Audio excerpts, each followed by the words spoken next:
You wanted the best. You've got the best podcast. The hottest podcast in the world.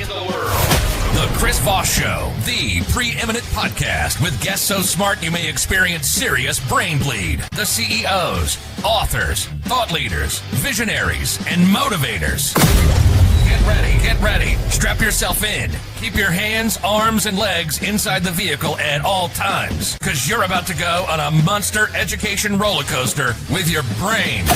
Now, here's your host, Chris Voss. Hello, this is Voss here from the ChrisVossShow.com. There you go, ladies and gentlemen. There are only things that makes official. Welcome to 60 years and 24 episodes of the Chris Voss Show. We've just been bringing you the most smartest people, the most brilliant minds. Of course, I'm just the idiot with the mic. The smart people are the guests. And so we want you to share the show with your friends, neighbors, relatives, because if you make yourself smarter and then you make the world smarter, well, then maybe we'll all learn to get along. Well, you know, or not, if you've seen Human Nature lately. Anyway, guys, go to goodreads.com/Chris Voss, LinkedIn.com/Chris Voss, Chris Voss 1 on the TikTokity, and Facebook.com/Chris Voss. Today, an amazing young man on the show today. We're going to be sharing his entrepreneurial journey, his business insights and experience, and maybe some ways he can help all of us do better at our business and delegate more. That's probably important as well as the story. Today, we have Ben Walker on the show. He is the CEO of a company called Ditto Transcripts, and he founded Ditto Transcripts in 2010. He's been providing certified, accurate, cost-effective transcription services for professionals in law enforcement, legal, medical, academic research, and more. But if he's doing that professionals, is he doing it for unprofessional people like me? We'll find out. Welcome to the show, Ben. How are you? I'm doing well. Thanks for having me, Chris. Thanks, Ben. Thanks for coming to the show. Why do you hate people who are unprofessional? No, I'm just kidding. Give us your .coms. Where can people find you on the interwebs?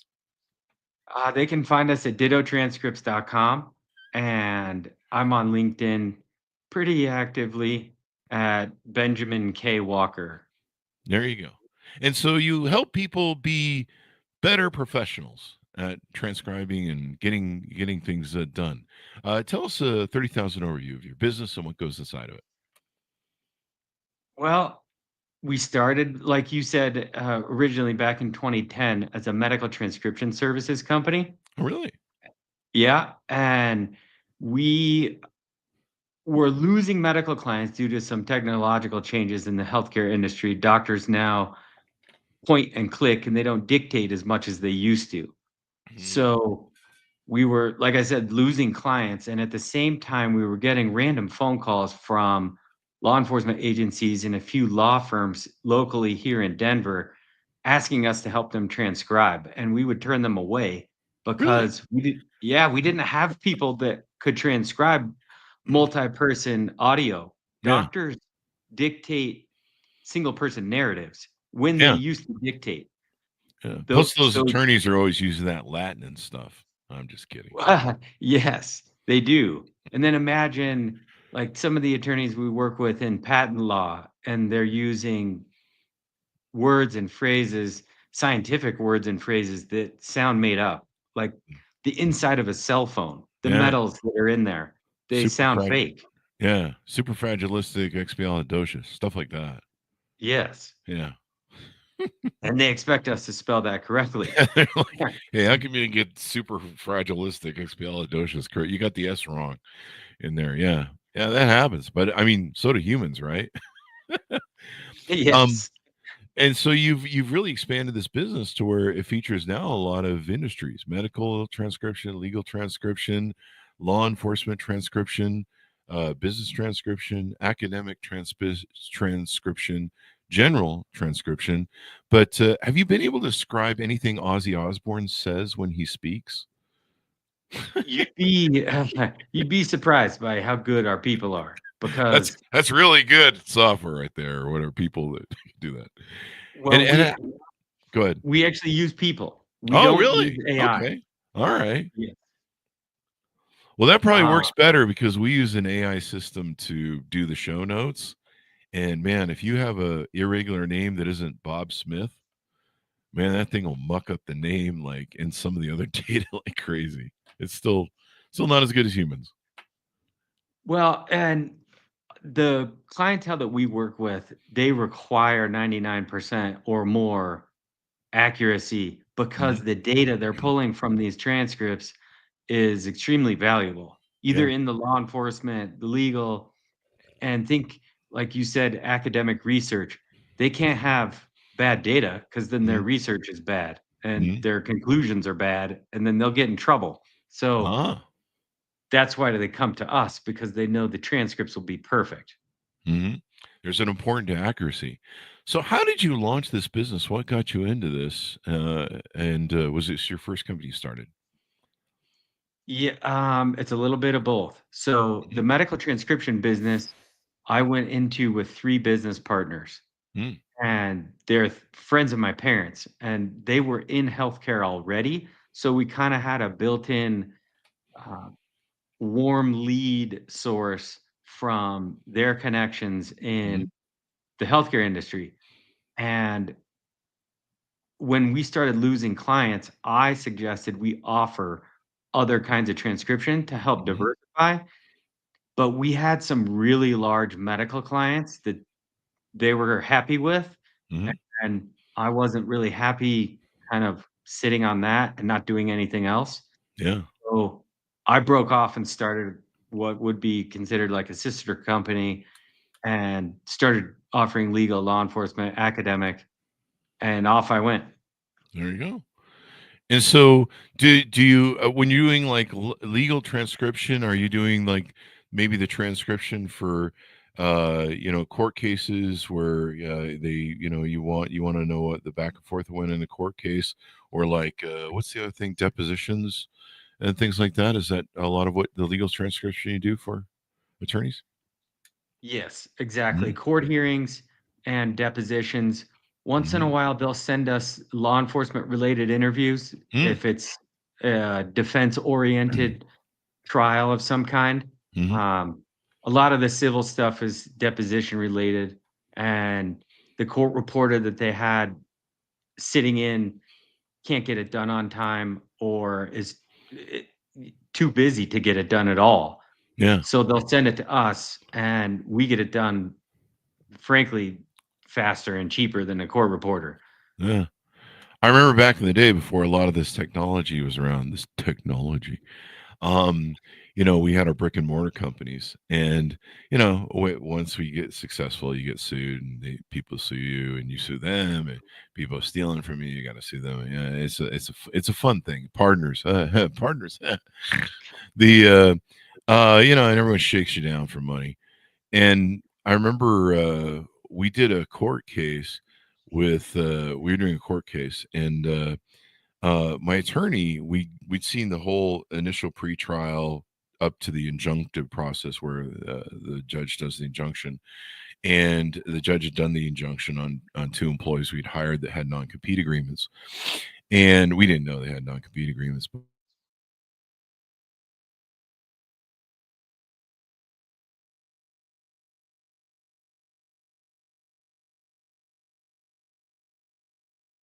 Chris, I think we just got cut off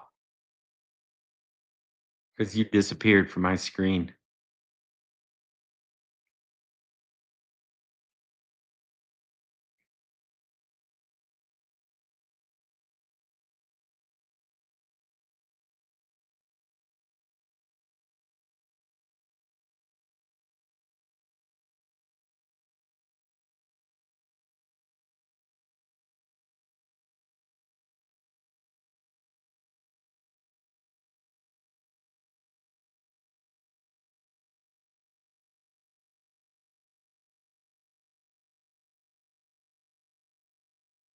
See if I have your email address.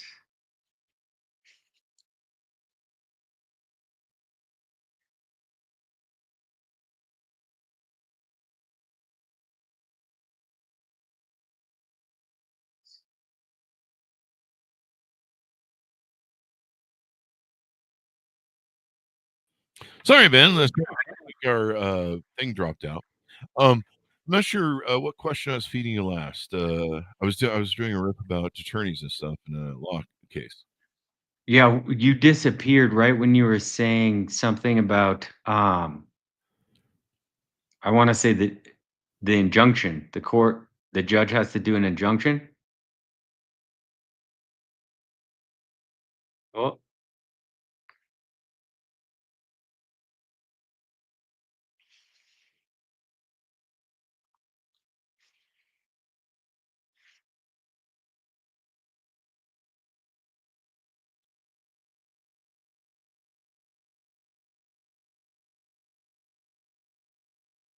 All right, there we go.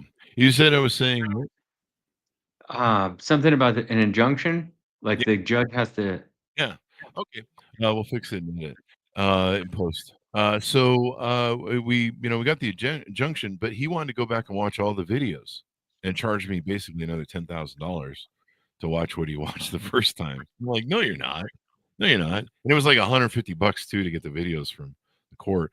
And I said, if you didn't pay attention to what was in there, but this would have been maybe a better thing for him to do was to pay you guys to get a transcription of those things so he could review it.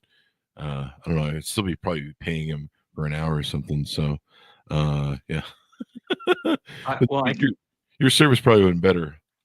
I can tell you a fun fact in regard to that you Mhm. can read 4 times faster than you can watch a video. So if it's an Oh, hour video, you can read the transcript in 15 minutes. oh, wow. Yeah. Yeah. Well, next time I get an attorney who pulls that, I'll pull that on them.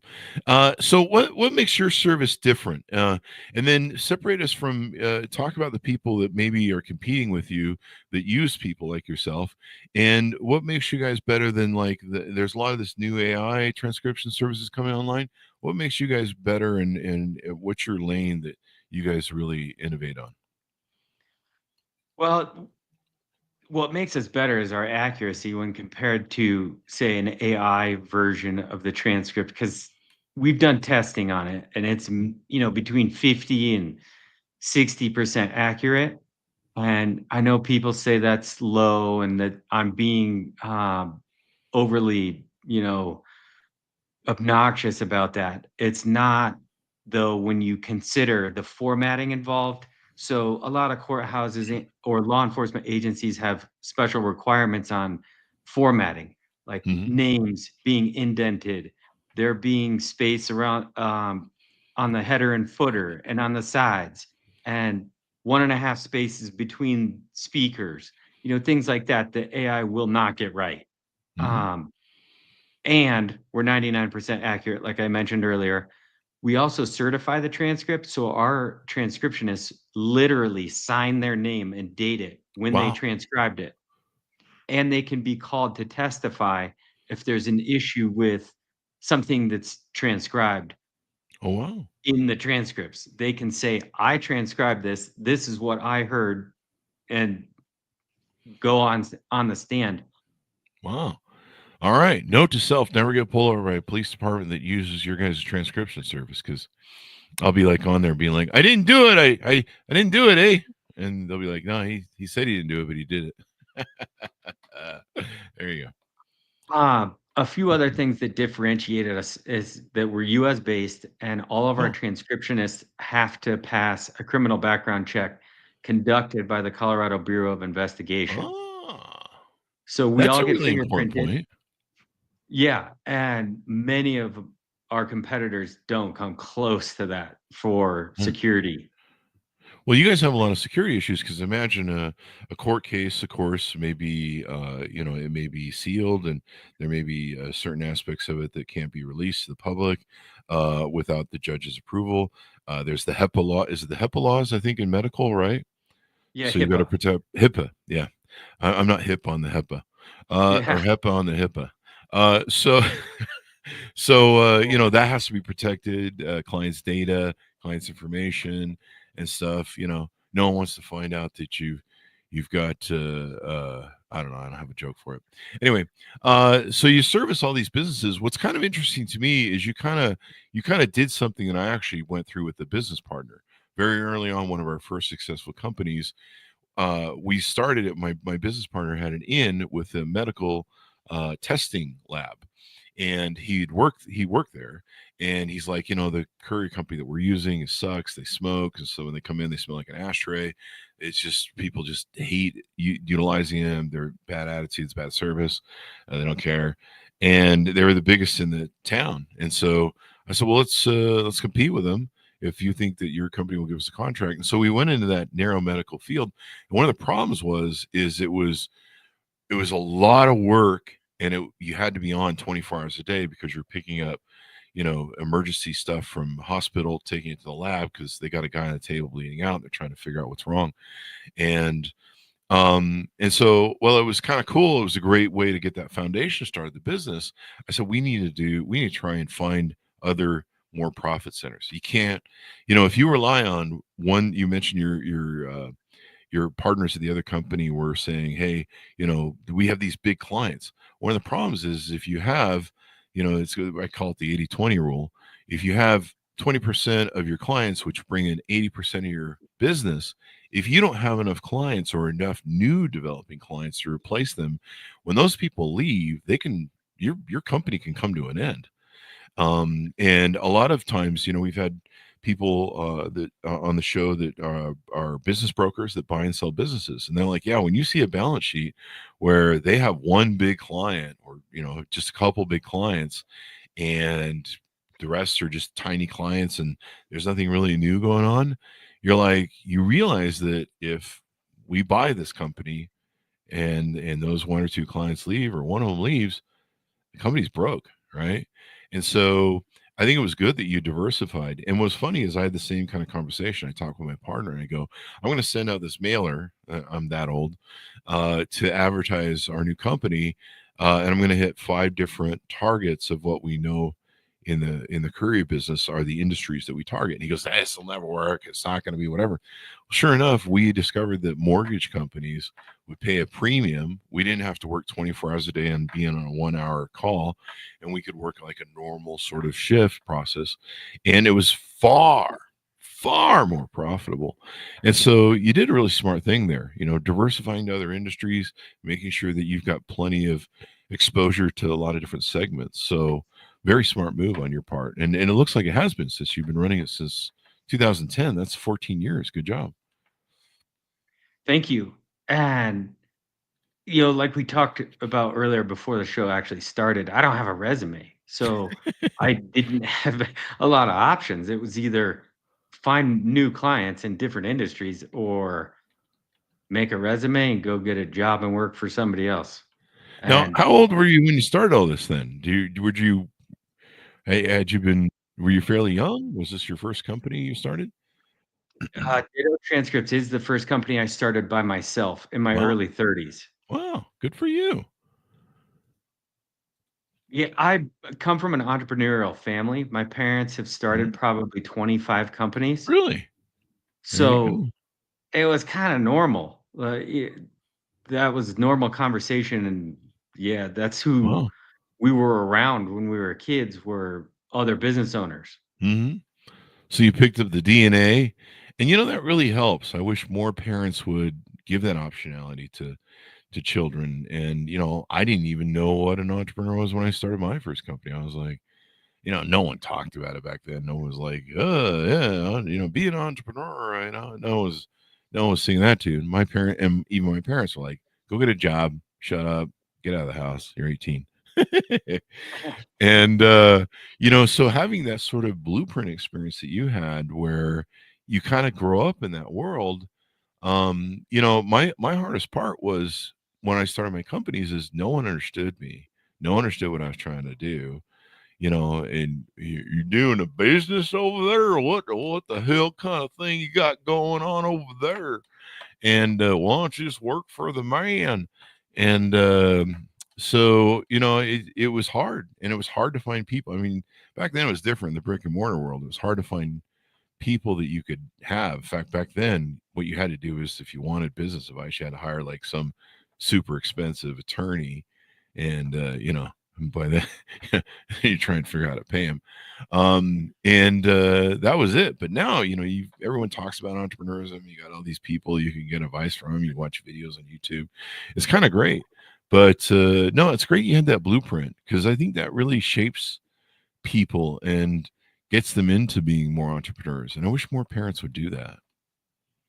Well, I agree with you. I can't say my parents did it on purpose though. Oh, okay. Um, Just they it was just part of dinner conversation, right? Like really. Mm. uh, what new business was being started, how one of the businesses was doing. Oh, this one's being sold. This one didn't work out. Mhm. My business partner in this other one is not who we thought they were, so we're gonna sell it to them, and we're gonna go off on our own. You know, all those things we got to see, firsthand, but not. It wasn't like, okay, guys, we're gonna teach you something here. It was Yeah. just we sat there and listened. Yeah. And that's, I mean, you just pick up on it. I mean, it's the same blueprint most people get for relationships from childhood and how to behave as human beings. They just experience the blueprint. They watch their parents, get along or fight. Sometimes they don't have a parent. That's part of the blueprint. And so I think it's great that you were exposed to that, because what you saw was, like, when I had ups and downs as a business person, there was no one I could turn to. Like, no one else had experience around me. I had no family support that could be like, well, here's what you do, Chris. And you being able to see the ups and downs, the internalization of what goes on in the mindset of being an entrepreneur, that's just gold. I think that might be something that really, I think, would contribute to your success when you say as an entrepreneur. Oh, 100%. I Hmm. mean, when they're going through resumes literally while we're eating dinner for the first employee of a new company, and they're talking about, like, should we hire Chris or Ben? And Chris has done this and Ben has done this, but Chris went to college here and Ben didn't finish college. Like, they give those types of Yeah. conversations are happening right in front of us. Yeah. And I'm 12, 13, 14 years old saying, well, I think you should hire Ben, or I think you should hire Chris. And they're looking at us like we're not talking to you. We're talking to each Oh, other, and they're business partners. I remember they had issues with a couple of their early business partners. And then later on at other companies, they intentionally went after different kinds of business partners that filled the void that they couldn't do, yeah. as opposed to having, similar people.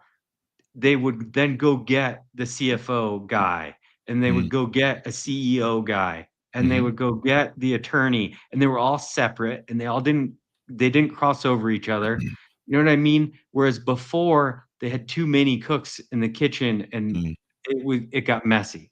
Yeah.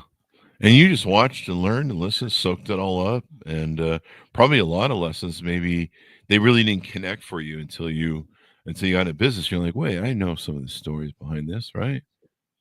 Exactly. Yeah. Like knowing what you're good at and who else to bring to the table is extremely important. And Mhm. lots of entrepreneurs think I have to do everything or I Mhm. should do everything and I'm going to work 16, 18 hours a day.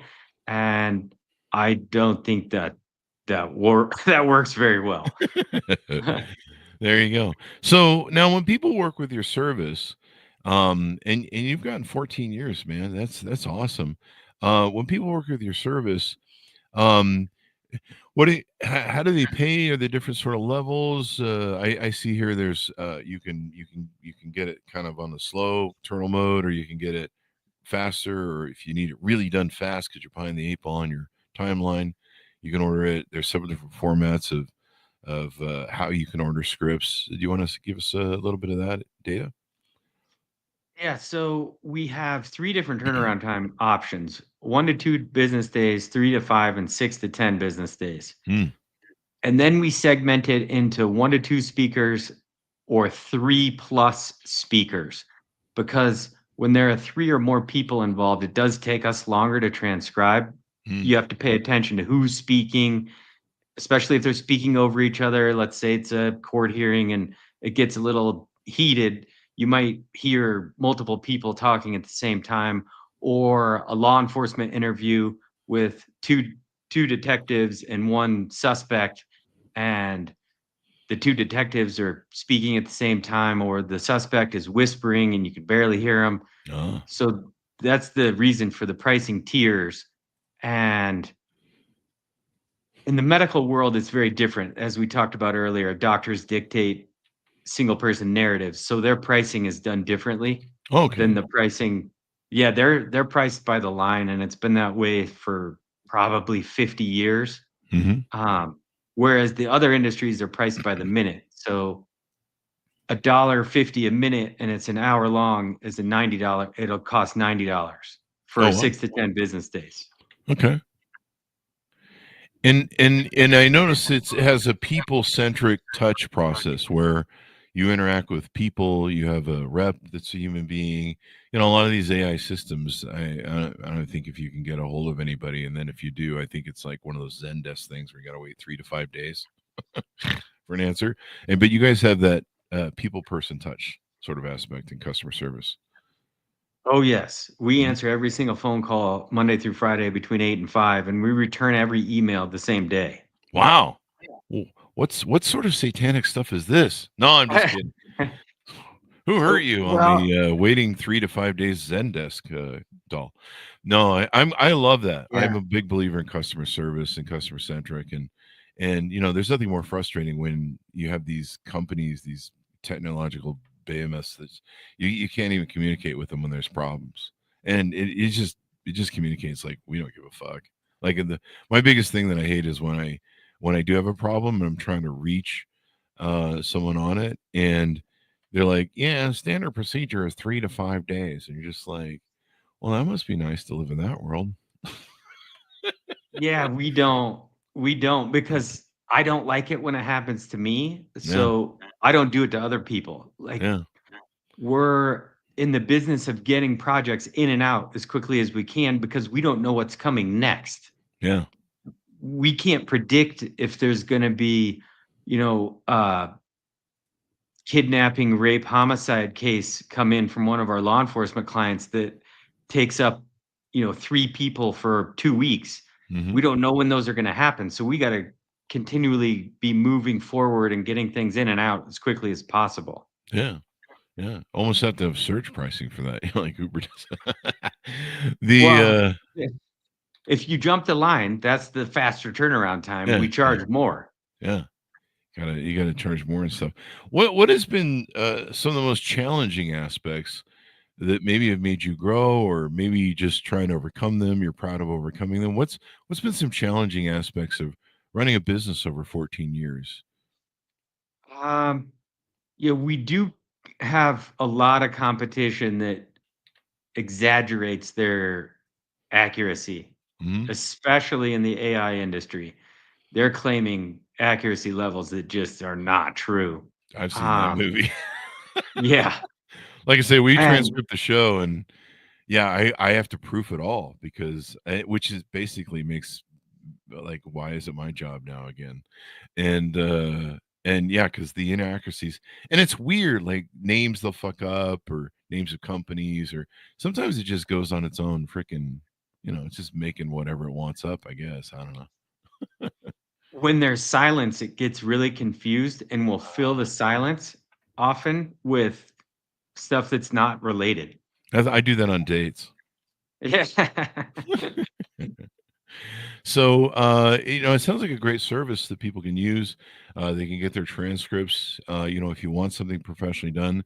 Imagine, do boardrooms need transcription when, they have the board meeting for big companies and stuff like that? I imagine they might. I don't know. If it is part of the professional record or the SEC filings, yes, it will be transcribed. There you go. Transcribe those investor calls. Yes.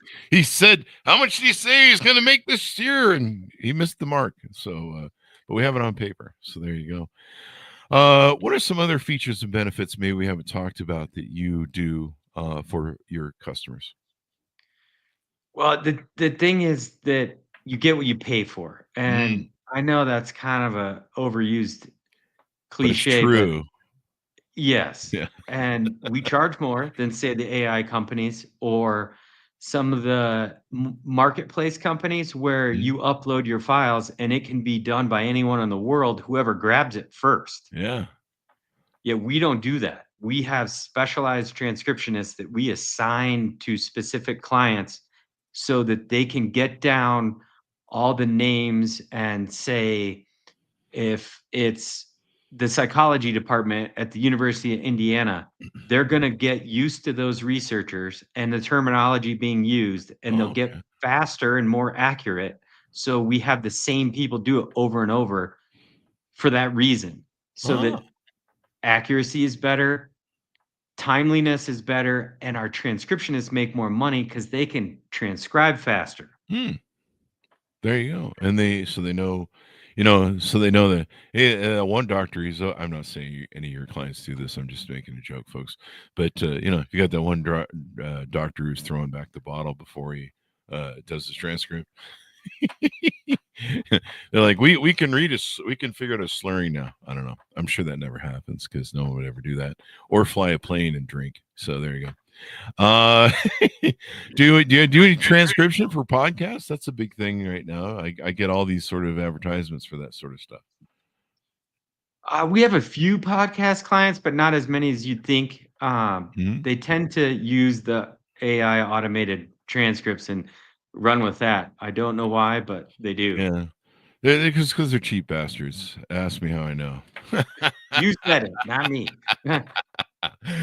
Well, it's whatever. Anyway, so what are some other things we haven't talked about your business that are important for people to know, or how to start or run a business that you found that has really helped you over the years? You alluded to it a little bit earlier about our customer service, and we truly do value that and put that at the forefront. Like I said, answering all the calls, all the emails, even the difficult ones. Because when clients call, it's usually because they're not happy for some reason. So we don't want our clients to call us, and we tell them that. Yeah, we don't want to hear from you, because if we hear from you, we know you're upset. I used to like that with our courier business, the one that I referenced earlier, and because they used to call us the Great Invisible Courier, because we had keys to everyone's office. We had these lock boxes, and so our customers wouldn't see us. And we solved the problem where, they were trying to beat the 5 o'clock FedEx guy showing up, and they never could get their work done 2 or 3 hours later. And so we solved the problem for them, a pain point for them. And then in the morning, they would be sitting around waiting for the packages to show up, sometimes a couple hours. With us, the packages would be there. And so the only time, like, we would go years, I think there were some clients we didn't talk to for years, and they would just pay their bills and we would do the job, and they'd be like, we really love you guys because we don't have to call you. And we loved it too. But, we knew if someone was calling, we're like, somebody screwed up something. We're going to have to get through this call. But the faster you can deal with it, the faster you can communicate to your client that you care about their problems and that you're going to fix them. The more, and especially the more they trust you in that regard, the more better relationship you have with them. Because like, oh, we know Ditto, we know Ben, we can, he'll fix our problems. He fixed the last one we had quickly. It's all good. We don't have to go amped up about it and go full Karen. Because I've been full Karen a few times with people's customer service lines. You only have to do it once, like you said, and then that comfort level changes dramatically. So if you do make a mistake again in the future, say a year and a half later, they're not nearly as upset, and they're more understanding. Yeah. Even though it's our fault. Yeah. Like, we truly made a mistake. They don't, like, we'll say, okay, Chris, we're sorry. We turned it in a day late. We're not going to make you pay for it. And they'll say, no, we want to pay for it. And I'm like, well, it was late. And they say, that's okay. We still got it. Wow. Yeah, that's the best way to have it. And, we had clients tell us the same thing. We'd screw something up and they'd be like, you know what? You guys haven't screwed anything up for like 2 years. Everybody else is screwing up everything every other day. It's cool.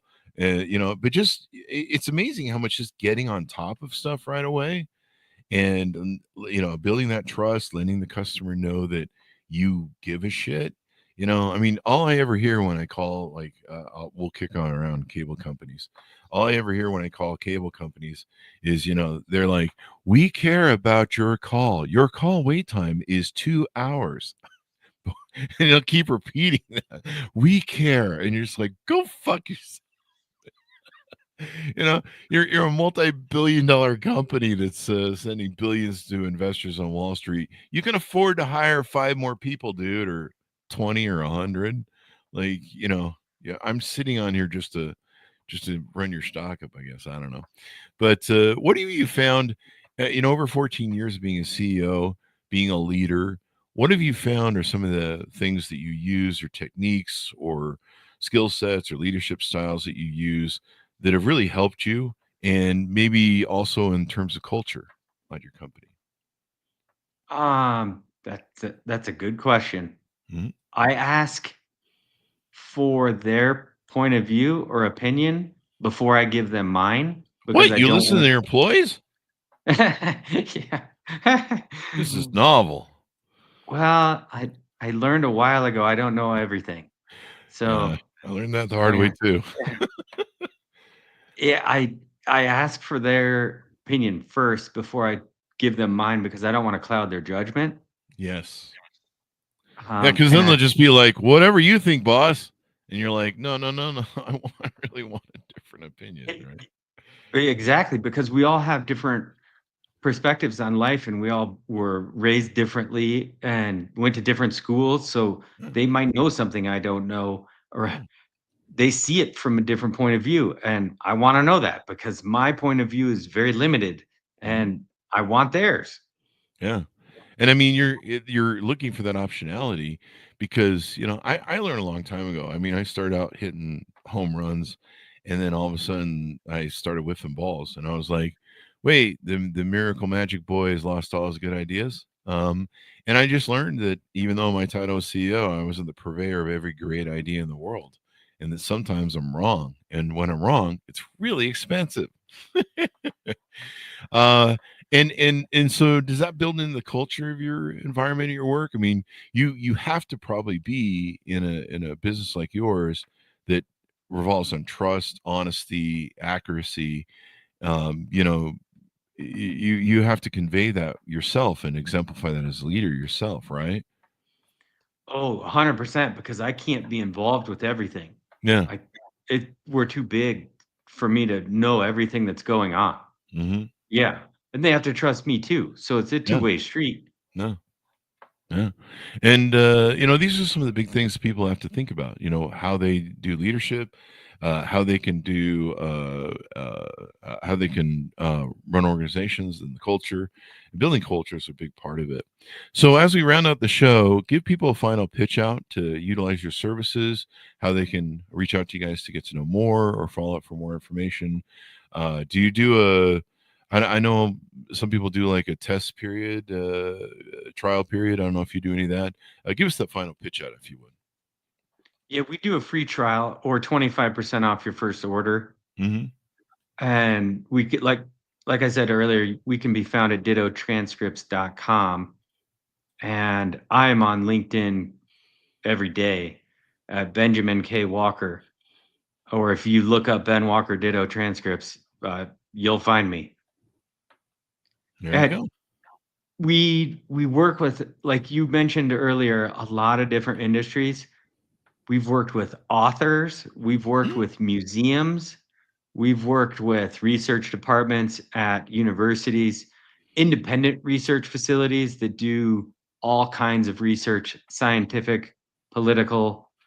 I'm trying to think of something unique we've gotten recently. Handwritten journals from the late 1800s, Oh World wow, War II letters, World really? War One letters.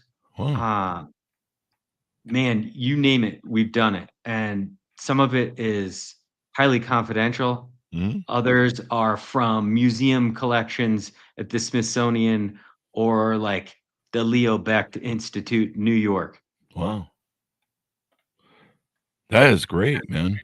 That is great. And did you ever think when you started this company, 14-ish, 15-ish years ago, did you ever think that you'd be here doing this stuff still, and that it would be as expansive as it become? No, I thought I'd be long gone.